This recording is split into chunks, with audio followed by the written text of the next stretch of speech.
علیکم ورحمۃ اللہ وبرکاتہ۔ وعلیکم السلام۔ الحمدللہ ہم یہ سیشن کر رہے ہیں شیخ سے کچھ سوال و جواب کا، تو جس میں پہلا نمبر ہے سوال کا کہ تقلید اور اتباع میں کیا فرق ہے؟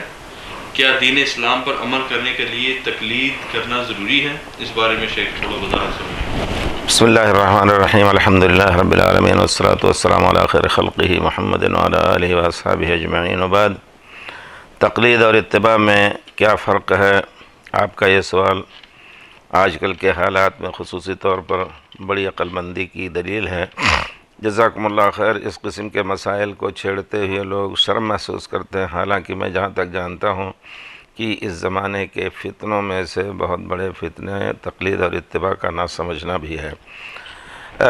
میں جہاں تک انشاءاللہ صحیح نصوص کی روشنی میں جانتا ہوں وہ یہ کہ دونوں میں فرق واضح ہے، اور یہ فرق اس وقت واضح ہوگا جب ہم دونوں کی تعریفات جان لیں گے۔ تقلید کی تعریف لغوی معنی میں تقلید کہتے ہیں کسی چیز کو لٹکا دینے کا، یا جیسے کہتے ہیں تقلید الولاۃ الاعمال، فلاں حاکم نے فلاں آدمی کے ذمے یہ کام کیا۔ اسی طرح گردن میں کسی چیز کے لٹکانے کا نام تقلید ہے۔ آپ نے ہدی کا لفظ سنا ہوگا۔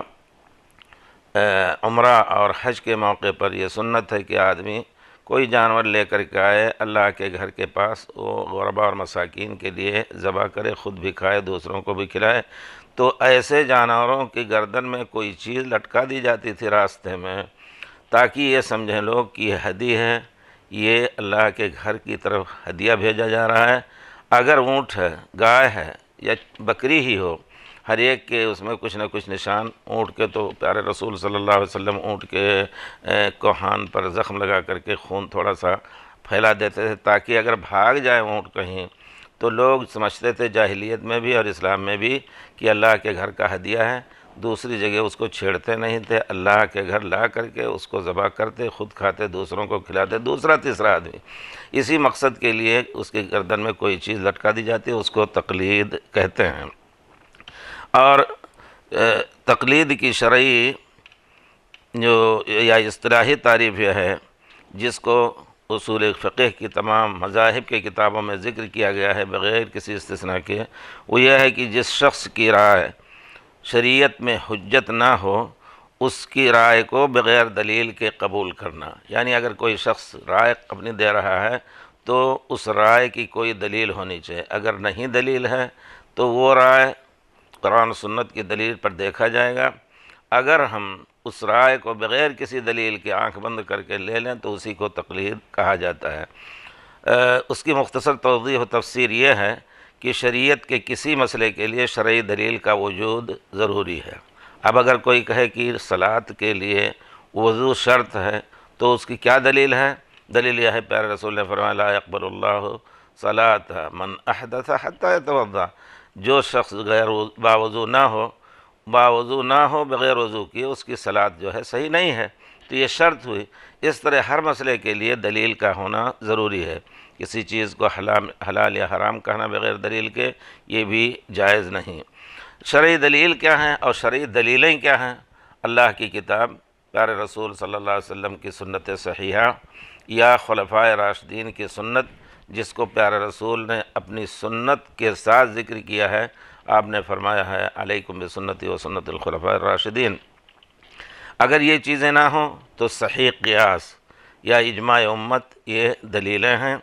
گویا دلیل کی بنا پر کوئی شرعی کام کرنا یہی اتباع ہے۔ دلیل کی بنا پر کسی سے کوئی مسئلہ پوچھا، مجیب نے جواب دیا تو سائل کو حق ہے کہ پوچھے کہ اس کی دلیل کیا ہے۔ قیاس بھی ہو تو پوچھ سکتا ہے کہ قیاس کی دلیل آپ کے پاس کیا ہے، اور یہ سب دلیلیں حجت شرعیہ ہیں۔ تو جو شخص کسی کے قول کو دلیل کی بنا پر قبول کرتا ہے وہ اتباع کرتا ہے، اسے مقلد نہیں کہا جائے گا۔ اور تقلید کی تعریف سے معلوم ہوا کہ کسی کے قول کو بغیر شرعی دلیل کے قبول کرنا۔ فقہائے مذاہب نے اتباع اور تقلید کی یہی تعریف کی ہے۔ قرآن کریم اور سنت نبویہ میں تقلید کا لفظ اصطلاحی طور پر استعمال میں نہیں آیا ہے، بلکہ اتباع کا لفظ آیا ہے۔ اللہ تعالیٰ فرماتے ہیں اتبعوا ما انزل الیکم من ربکم ولا تتبعوا من دونه اولیاء قلیلا ما تذکرون، اتباع کرو اس چیز کی جو تمہاری طرف، تمہارے رب کی طرف سے تمہاری طرف اتاری گئی ہے، اللہ کے علاوہ کسی اور کو ولی بنا کر اس کی اتباع نہ کرو۔ پھر آپ دوسرا سوال، آپ کا سوال، دوسرا سوال کا دوسرا شق ہے کہ کیا دین اسلام پر عمل کرنے کے لیے تقلید کرنا ضروری ہے؟ کیا دین اسلام پر عمل کرنے کے لیے تقلید کرنا ضروری ہے؟ تو اس کا جواب یہ ہے کہ نبی کریم صلی اللہ علیہ وسلم نے شرعی تمام امور کو واضح کر کے لوگوں کے سامنے بیان کر دیا ہے، اس کی اصل اور اس کے قوانین اور قواعد بیان فرما دیے ہیں۔ پیارے رسول کا فرمان ہے ترکتکم علی المحجۃ البیضاء لیلھا کنہارھا لا یزیغ عنہا الا ہالک، میں نے تمہیں واضح راستے پر چھوڑا ہے، اس کی رات بھی دن کی طرح روشن ہے، اس سے بھٹکنے والا ہی گمراہ ہوگا۔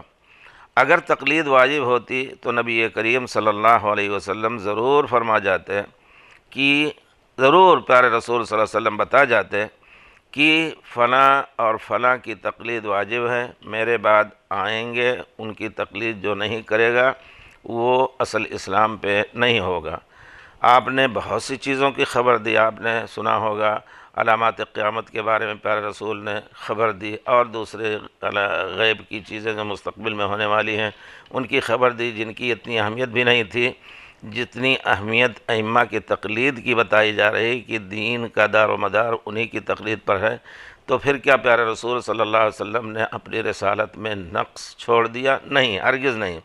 اگر تقلید واجب ہوتی تو پیارے رسول واضح طور پر بیان فرما جاتے۔ اسی وجہ سے یہ بات بھی یہاں کہہ لینی ضروری ہے کہ عالم ہو یا عام آدمی ہو، کسی کے لیے بھی ائمہ اربعہ اور کسی کی تقلید جائز نہیں، جائز نہیں، پورے واضح طور پر علمی ذمہ داری کے ساتھ کہوں گا انشاءاللہ، اور یہ کوئی بھی مجھ سے پوچھ سکتا ہے اس کے بارے میں کہ کیوں جائز نہیں ہے۔ فرق اس جگہ واضح ہوگا جب کوئی عام آدمی کسی سے مسئلہ پوچھے تو اس کے لیے جائز ہی نہیں کہ یہ کہے کہ ہمیں فلاں مذہب کے مطابق فتویٰ دو۔ اس پر بھی واجب ہے کہ لوگوں سے پوچھ کر ایسے عالم سے فتویٰ لے یا ایسے عالم سے مسئلہ پوچھے جو کسی کی تقلید کے بغیر کتاب و سنت سے فتویٰ دیتا ہو۔ جس طرح ایک بیمار آدمی اگر اپنے کسی مرض کا علاج چاہتا ہے تو شہر کے اچھے سے اچھے ڈاکٹر کے بارے میں پوچھ کر کے اور پھر اس سے علاج لینا چاہتا ہے، اچھے سے اچھے اور معروف ڈاکٹر سے علاج لینے کی کوشش کرتا ہے، تو وہی مسئلے اسی طرح دینی مسئلے میں بھی ہر شخص کو چاہیے، عام آدمی بھی ہو، ایسے آدمی کو تلاش کرے جو کتاب و سنت اور صحیح دین کی روشنی میں، صحیح دین کی دلیل کی روشنی میں وہ فتویٰ دیتا ہو۔ جی، اللہ کی توفیق سے ہم نے جانا کہ تقلید اور اس کے بارے میں وضاحت جو ہے بڑے اچھے طریقے سے شیخ نے بیان کی۔ اللہ جزائے خیر دے، بارک اللہ فیک۔ السلام علیکم ورحمۃ اللہ وبرکاتہ۔